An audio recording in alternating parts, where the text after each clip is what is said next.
हाय दोस्तों, आप सभी को हमारे YouTube चैनल जेसी स्टडी पॉइंट में बहुत बहुत स्वागत है। आज हम लोग क्लास 7 के 13 सितंबर को होने वाले विज्ञान के वीकली टेस्ट के कुछ महत्वपूर्ण सवालों को देखने वाले हैं। इसीलिए आज के हमारे इस वीडियो को आप लोग शुरू से अंत तक देखें और हाँ, अच्छा लगे तो अपने दोस्तों को भी ज्यादा से ज्यादा शेयर करें। तो दोस्तों, आज का हमारा यह वीडियो पार्ट 2 है। यदि आप लोग पार्ट 1 को नहीं देखें तो इस वीडियो के डिस्क्रिप्शन में उसका लिंक दिया गया है, वहां जाके आप लोग पार्ट 1 को भी देख सकते हैं। तो चलिए दोस्तों, अब देर न करके एक एक करके उन सभी क्वेश्चन को देखते हैं। आज का हमारा पहला क्वेश्चन कह रहा है कि निम्नलिखित में से कौन रासायनिक परिवर्तन है। पहला ऑप्शन है कोयले को पीसकर चूर्ण बनाना, दूसरा ऑप्शन है कांच की बोतल का टूटना, तीसरा ऑप्शन है कपड़े का फटना या चौथा ऑप्शन है कागज का जलना। तो इनमें से जो रासायनिक परिवर्तन है वो कागज का जलना है, इसीलिए इसका सही जवाब है ऑप्शन नंबर डी। हमारा अगला क्वेश्चन कह रहा है कि भौतिक परिवर्तन में पदार्थ की रचना में परिवर्तन होता है। दूसरा ऑप्शन है नया पदार्थ बन जाता है, तीसरा ऑप्शन है कोई परिवर्तन नहीं होता है या चौथा ऑप्शन है केवल भौतिक गुणों में परिवर्तन होता है। तो भौतिक परिवर्तन में केवल भौतिक गुणों में परिवर्तन होता है, इसीलिए इसका सही जवाब है ऑप्शन नंबर डी। हमारा अगला क्वेश्चन कह रहा है कि निम्नलिखित में से कौन सा परिवर्तन उत्क्रमणीय है। पहला ऑप्शन है दूध का फट जाना, दूसरा ऑप्शन दही का मक्खन बनना, तीसरा ऑप्शन दूध का दही बनना या चौथा ऑप्शन है घी का पिघल जाना। तो दिए गए परिवर्तनों में से जो घी का पिघलना है वह एक उत्क्रमणीय परिवर्तन है, इसीलिए इसका सही जवाब है ऑप्शन नंबर डी। हमारा अगला क्वेश्चन कह रहा है कि दूध से दही बनना किस प्रकार का परिवर्तन है। पहला ऑप्शन भौतिक परिवर्तन, दूसरा रासायनिक परिवर्तन, तीसरा उत्क्रमणीय परिवर्तन या चौथा ऑप्शन इनमें से कोई नहीं। तो दूध से दही का बनना एक रासायनिक परिवर्तन है, इसीलिए इसका सही जवाब है ऑप्शन नंबर बी, रासायनिक परिवर्तन। हमारा अगला क्वेश्चन कह रहा है कि सोडियम का संकेत है। पहला ऑप्शन है Mg, दूसरा ऑप्शन है Ca, तीसरा ऑप्शन है Na या चौथा ऑप्शन है K। तो सोडियम का संकेत Na होता है, इसीलिए इसका सही जवाब है ऑप्शन नंबर सी, Na। हमारा अगला क्वेश्चन कह रहा है कि लोहा का संकेत है। पहला ऑप्शन है Fe, दूसरा ऑप्शन है Cu, तीसरा ऑप्शन है Ag या चौथा ऑप्शन है Au। तो लोहा का संकेत Fe होता है, इसीलिए इसका सही जवाब है ऑप्शन नंबर ए। हमारा अगला क्वेश्चन कह रहा है कि निम्नलिखित किसमें नए पदार्थ बनते हैं। पहला ऑप्शन है जमने में, दूसरा घुलने में, तीसरा जलने में या चौथा ऑप्शन इनमें से कोई नहीं। तो दिए गए परिस्थितियों में जब पदार्थ जलती है उसमें नए पदार्थ बनते हैं, इसीलिए इसका सही जवाब है ऑप्शन नंबर सी। हमारा अगला क्वेश्चन कह रहा है कि जंग लगता है। पहला ऑप्शन नमी रहित वायु में, दूसरा ऑप्शन नम वायु में, तीसरा ऑप्शन है वायु रहित नमी में या चौथा ऑप्शन इनमें से कोई नहीं।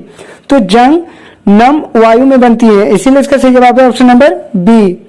हमारा अगला क्वेश्चन कह रहा है कि निम्नलिखित में से किस प्रक्रिया में प्रकाश अवशोषित होती है। पहला ऑप्शन है जलने में, दूसरा ऊर्ध्वापातन में, तीसरा ऑप्शन प्रकाश संश्लेषण में या चौथा ऑप्शन इनमें से कोई नहीं। तो दिए गए परिस्थितियों में जब प्रकाश संश्लेषण होती है उस समय प्रकाश अवशोषित होती है, इसीलिए इसका सही जवाब है ऑप्शन नंबर सी। हमारा अगला क्वेश्चन कह रहा है कि ऊर्ध्वापातन की घटना प्रदर्शित करने वाला ठोस है। पहला ऑप्शन कपूर, दूसरा ऑप्शन नमक, तीसरा ऑप्शन चौक या चौथा ऑप्शन इनमें से कोई नहीं।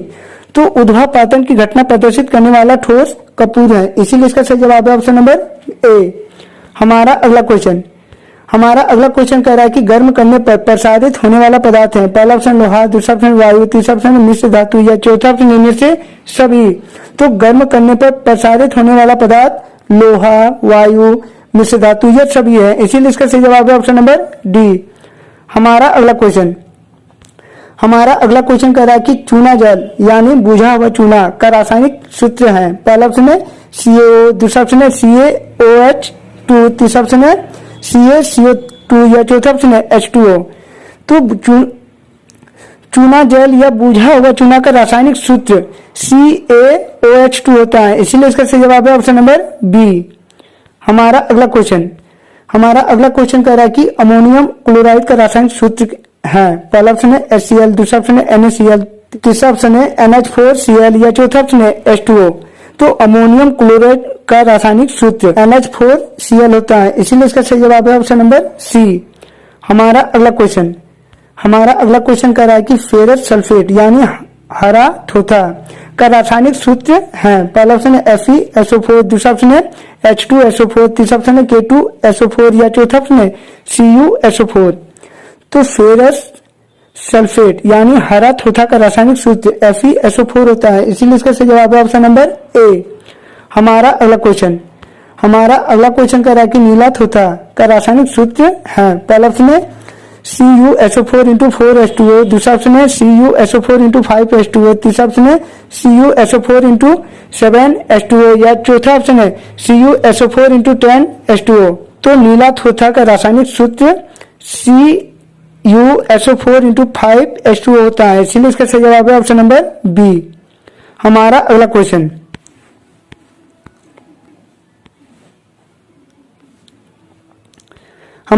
क्वेश्चन कह रहा है कि कौन से परिवर्तन में नया पदार्थ बनते हैं? पहला ऑप्शन है भौतिक परिवर्तन में, दूसरा रासायनिक परिवर्तन में, तीसरा उत्क्रमणीय परिवर्तन में या चौथा ऑप्शन इनमें से कोई नहीं। तो दिए गए परिवर्तनों में से जो रासायनिक परिवर्तन होती हैं उसमें नया पदार्थ बनता है, इसीलिए इसका सही जवाब है ऑप्शन नंबर बी। हमारा अगला क्वेश्चन कह रहा है कि यह समीकरण किस प्रकार का परिवर्तन है? पहला ऑप्शन है रासायनिक परिवर्तन, दूसरा ऑप्शन भौतिक परिवर्तन, तीसरा ऑप्शन उत्क्रमणीय परिवर्तन या चौथा ऑप्शन है इनमें से कोई नहीं। तो दिए गए समीकरण एक रासायनिक समीकरण का उदाहरण है, इसीलिए इसका सही जवाब है ऑप्शन नंबर ए। हमारा अगला क्वेश्चन कह रहा है कि सिरका को खाने के सोडे के मिलाने पर कौन सा गैस प्राप्त होता है? पहला ऑप्शन है H2, दूसरा ऑप्शन है O2, तीसरा ऑप्शन CO2 या चौथा ऑप्शन है NH4। तो सिरका को जब हम लोग खाने के सोडा से मिलाते हैं तो कार्बन डाइऑक्साइड गैस उत्पन्न होती है यानी CO2, इसीलिए इसका सही जवाब हो जाएगा ऑप्शन नंबर सी। हमारा अगला क्वेश्चन कह रहा है कि एक बीकर में कॉपर सल्फेट का जलीय विलयन लेते हैं, उसमें 2 बूंद सल्फ्यूरिक अम्ल मिलाते हैं, तो घोल का रंग कैसा होगा? पहला ऑप्शन है हरा, दूसरा ऑप्शन नीला, तीसरा ऑप्शन लाल या चौथा ऑप्शन है पीला। तो जब हम एक बीकर में कॉपर सल्फेट का जलीय विलयन लेते हैं और उस पर सल्फ्यूरिक अम्ल मिलाते हैं तो हमें प्राप्त विलयन नीला रंग का मिलता है, इसीलिए इसका सही जवाब है ऑप्शन नंबर बी।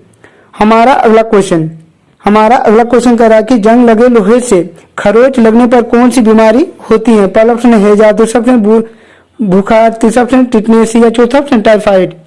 तो जंग लगे लोहे से खरोच लगने पर हमें टिटनेस की बीमारी हो जाती है, इसीलिए इसका सही जवाब है ऑप्शन नंबर सी।